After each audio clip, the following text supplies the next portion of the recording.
from then on, I mean, they initially apparently assassinated 2 people on the spot in order to keep people away, and then once they got on deck, there was further mayhem. But they were not above using brutality, and our people were entirely nonviolent. Some people made makeshift defensive weapons after they saw their comrades being killed because I guess they decided they weren't going to go down with some kind of a fight. Well, I'm here to tell you, I don't know, Paul, if you got back to the States in time to see the propaganda, but the way the story was told was that a bunch of terrorists attempted to invade Israel armed with sticks, and they forced the IDF to defend themselves. Actually, I think the idea that humanitarian aid workers and human rights observers, unarmed but violent, were on their way, and then they attacked a group of Israeli commandos armed to the teeth, but nonviolent. I think it's if they can sell that to people as the truth, then it's an amazing propaganda effort. Yeah, well, and they made it a really complicated story. See, half of y'all were Hezbollah under Nasrallah, and the other half Al-Qaeda under Osama bin Laden and Ayman al-Zawahiri. And so right. It was very sophisticated propaganda. Yeah. Sorry. All right. So I'm Scott Horton. It's Anti-War Radio here on KPFK in LA, and I'm talking with Paul Larudee. He is co-founder of the Free Palestine Movement, and I'm sorry because I haven't been giving out the name of your website here. It's freepalestinemovement.org, correct? That's it. Right. And now, tell us, I know that a year ago y'all were attempting to bring medicine, food, sacks of concrete, reconstruction supplies, those kinds of things to the Gaza Strip. Is that the same deal this time, or can you elaborate? It is. Of course, even when we had 10,000 tons of humanitarian aid that we were bringing last year, it's still really a drop in the bucket. Let's face it, the whole effort is symbolic, but we're trying to build a movement so that each time it gets bigger and bigger. And indeed, I think that with all the land convoys that are going, the demonstrations that took place along the border, and other projects such as the fly-in that is planned for July 8th into Israel, and an even bigger one. We're hoping for 1 million people to congregate at the borders in November and walk to Jerusalem. It's a matter of growing the movement in order to put increasing pressure and to bring attention to the people of the world that they need to do something. Obviously, it's not the governments that are doing anything, but the people of the world can do something, and that's what we're attempting to show with these efforts here. And once the people feel empowered, we think that they will carry the day, much as they did with the anti-apartheid movement and other movements in the past. Did you see the State Department warning that, hey, the last time people tried this, the Israelis killed them. Be careful. Yes, that's very kind of them to be concerned for our welfare. We know what the risks are. We're in a better position than most to understand that. And, of course, they are assuming that our government is not in the business of protecting its citizens, so they have decided that they're not going to protect us. Well, we are going to go anyway, and eventually we think that the people of the United States will demand that their government protect its citizens, especially when those citizens are doing absolutely nothing harmful. What is the harm in anything that we are doing? So it's up to our government to protect us, and if they're going to abdicate their responsibility, I think we'll find ways to keep them accountable.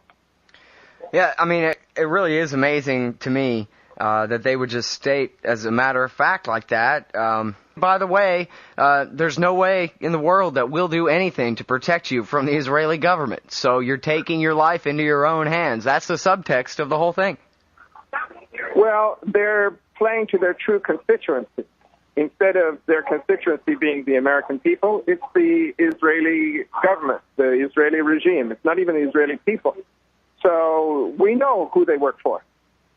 All right, now, I think a lot of people, especially if they depend on TV or talk radio news to find out what's going on in the world, might not have much of an idea about what the situation is like in Gaza for the average person. And I guess if there's a little bit of time, maybe we could go back and talk about the politics and how it got this way and the state of the current siege and that kind of thing.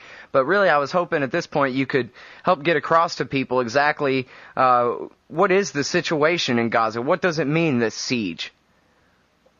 Well, the very brief background is that Hamas was a political party and a resistance organization that finally decided to call a ceasefire, a unilateral ceasefire, in late 2005 and run as a party in the Palestinian election.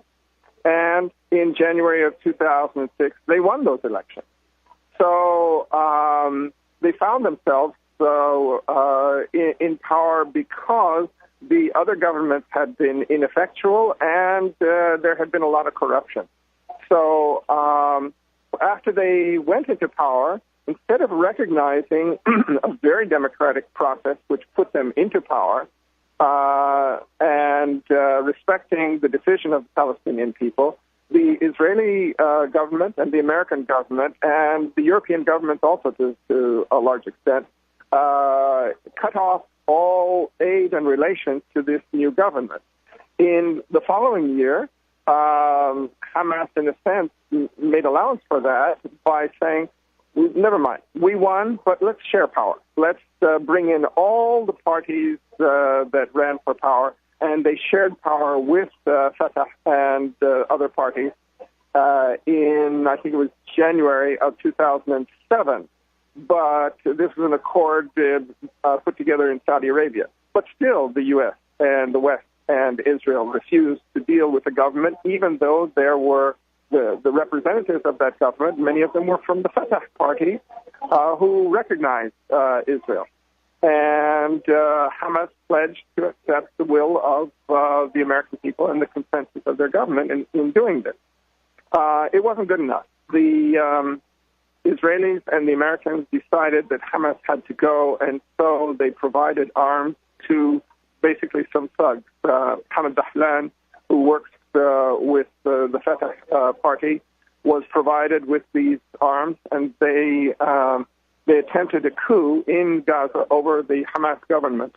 And then the government, Hamas, staged a counter-coup, defended themselves, and drove out the coup plotters.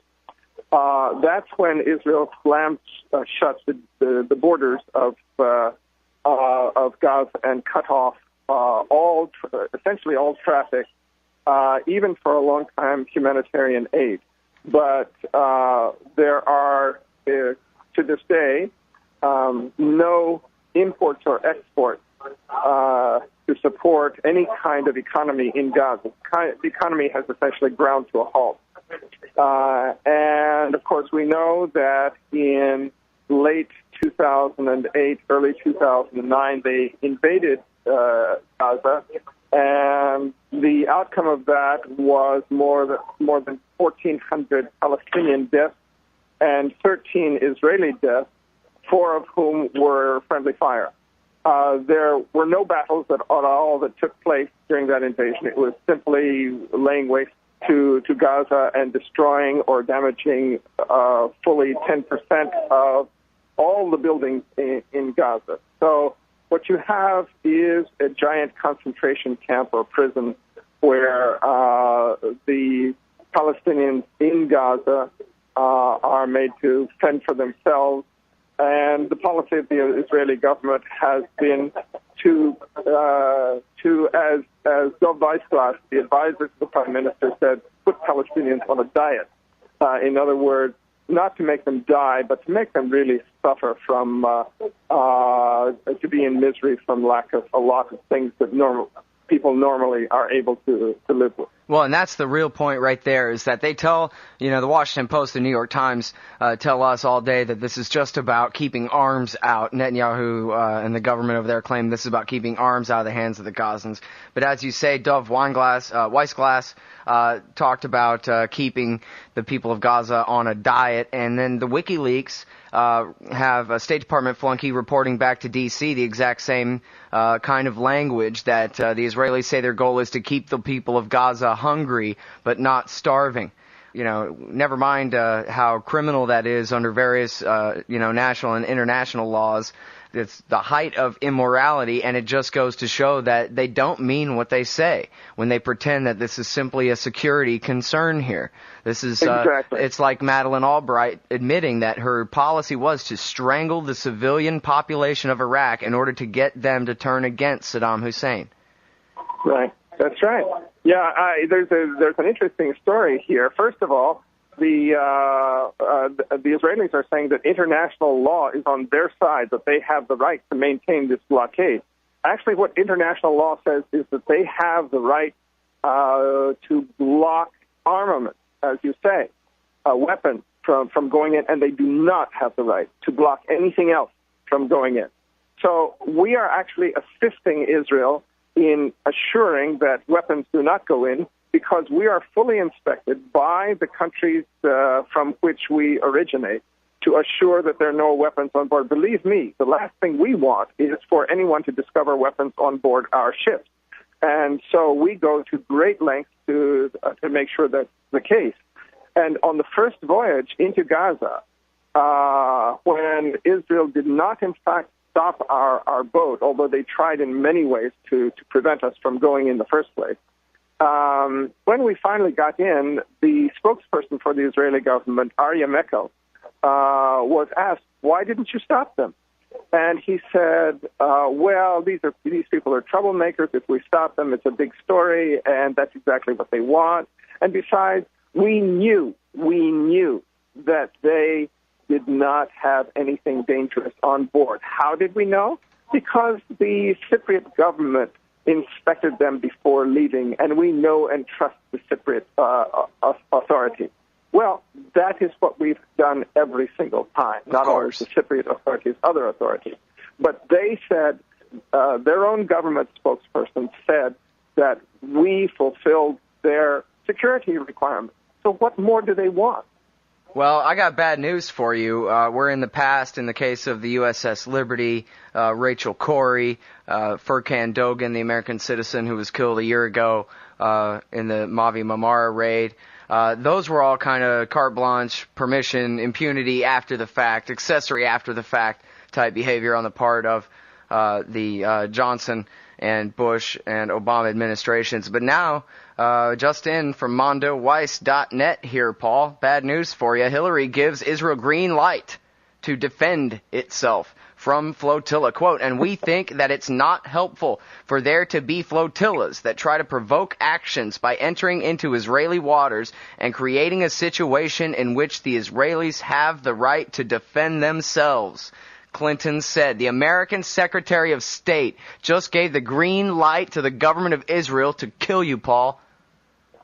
I see. Well, if they hadn't, I'm sure that would have made a huge difference. Yeah, well, there's that too, right? That is amazing, though. I mean, silence is one thing, but carte blanche permission like this is just incredible. Yeah. Well, as I said, they have to respond to their constituency, and their constituency is in Tel Aviv. So we're not their constituency. Yeah, apparently not. Well, geez, good luck to you. I sure hope that you guys got some stealth. You can sneak in there and get some food to some youngsters that need it in that gigantic Attica prison that is the Gaza Strip right now. And do please take care of Ray McGovern for me. We'll do our best. We're guided by the freedom riders of the 40s and 50s, who segregation did not melt when the first bus came in, and we're planning to keep going until Palestinian human rights can be exercised to the same extent as Israeli human rights and the human rights of all people. Yeah. Well, on behalf of the rest of those of us who aren't willing to take the risk to go with you, thank you.